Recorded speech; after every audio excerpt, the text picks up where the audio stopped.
Hey guys, so in the last video, we went to the junkyard to get some parts for my 2005 Ford Focus. So we got the blinker control switch, whatever you want to call it. And we got the gauge cluster with the RPMs or tachometer, I think is what it's called. I'm not sure, to be honest.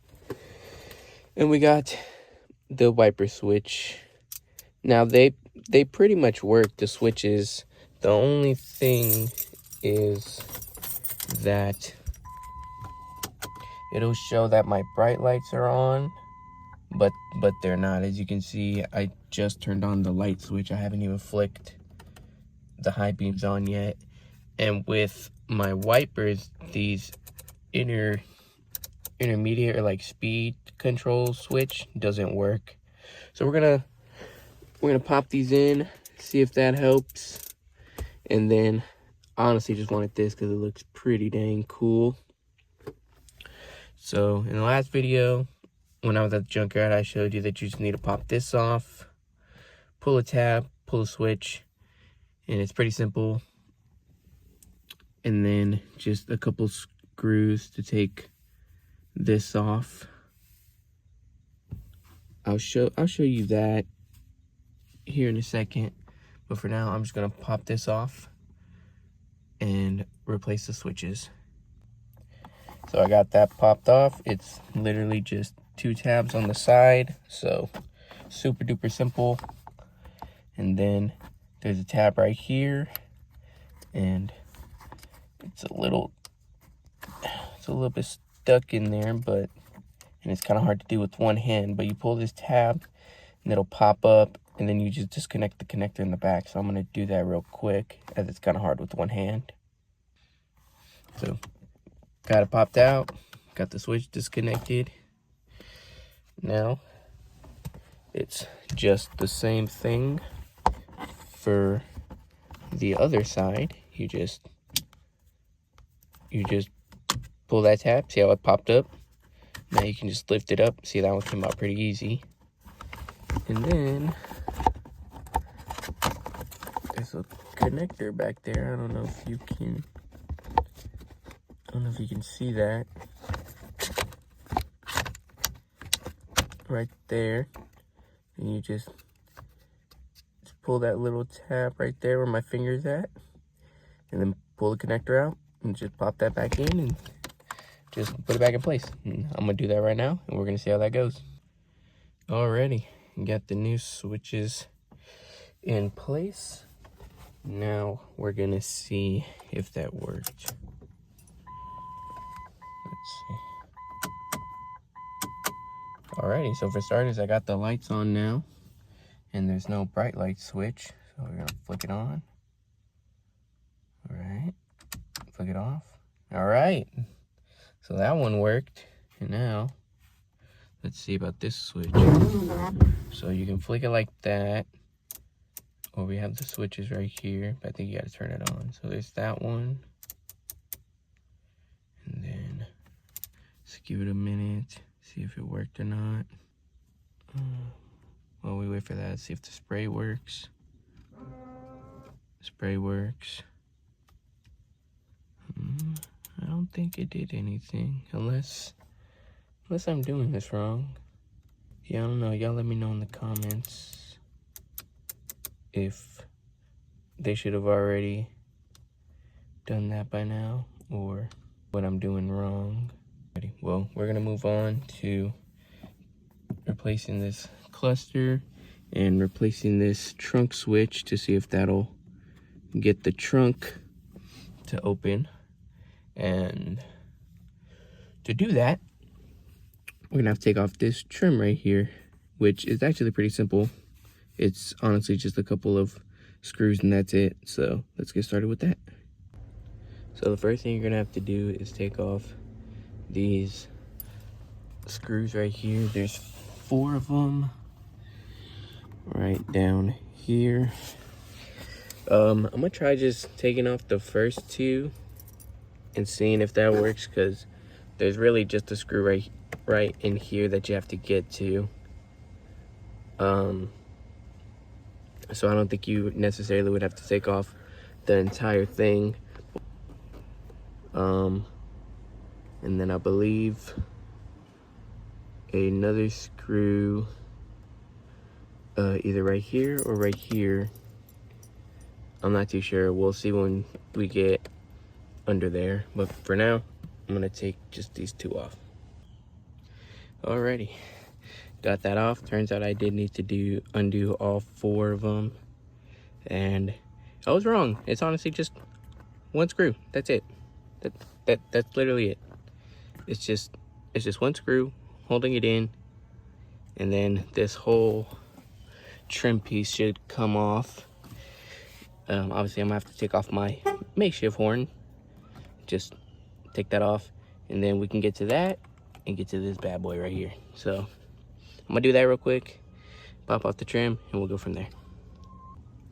And also, this is a 7mm and these are 8mm, so just FYI. And I think holding in the cluster is a 7mm too, but we'll double check once we get there. But yep, onto this little guy. All right, basically got the panel off. You just gotta honestly just pop it out, but go at it with a little bit of finesse. Take your time. Don't rip it out too hard, just because these are plastic and you don't want to break it. But yeah, just give it a little bit of finesse if you have to. Stick a flathead screwdriver in there and kind of pry it out a little bit, and then just get the rest with your hands, but it'll come off. And then you're just gonna take this out, disconnect that, and make sure this is off because this is all one piece. And you're just gonna pull that out, and I'll show you the gauge cluster. Alrighty guys, got the trim off, got it in the back, but now as you can see, it's just a couple more of those 7mm bolts, and that's it. And then there's just the plug in the back. I'll show you that because it's a little weird when I get to it, but I undid this, replaced the button, and check it out. So trunk closed, can't pick it up. You might be able to hear it too. Press the little button.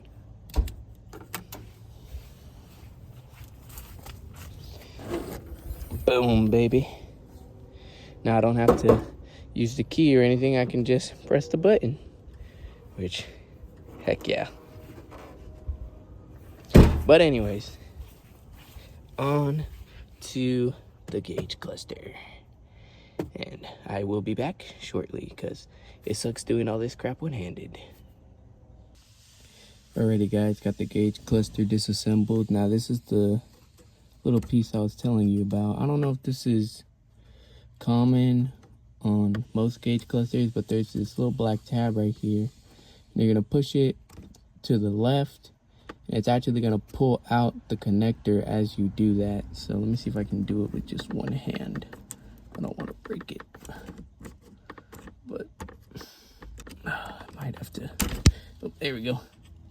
So you do that, you push it, see how the thingy came out, and boom, there you go. And so now you can remove the gauge cluster and put the new one in.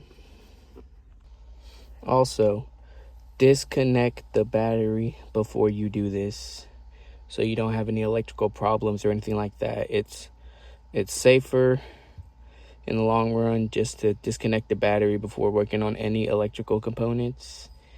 Serious ones like this, especially like if you're doing like the switches, window switches, nah, not really, it's not a big a deal. But anything like this or radio or anything like that, it's best to disconnect the battery. So make sure you do that as well. And yeah, let me put this on real quick. Alrighty guys, so this is why you do your research. So I thought these two gauge clusters were the same, because I mean they're the same shape, they're the same fittings for like the screws and everything. Now, this is from my car, and this is from a earlier model Focus, I think like a 2003 or something like that. I thought they had the same connections, but it turns out they don't. Apparently this one is way bigger than this one, and I didn't know that. So now we're gonna have to just put this one back in and find one with the right connector. Now I'm not giving up because I really do like this, how this looks compared to my gauge cluster. I don't know, to me it just looks so much sicker. But yeah, I guess we're gonna have to figure out what to do with this one. I could probably go back, but I'm probably only gonna get store credit, I doubt. Junkyards will give you a cash refund. And yeah, I guess we're just gonna have to stay with this one a little longer. But I'll get that put back on. Everything is basically just the same way you took it off, but reversed. But I think that's gonna be it for the video today. And hope y'all enjoyed and have a good one. Peace.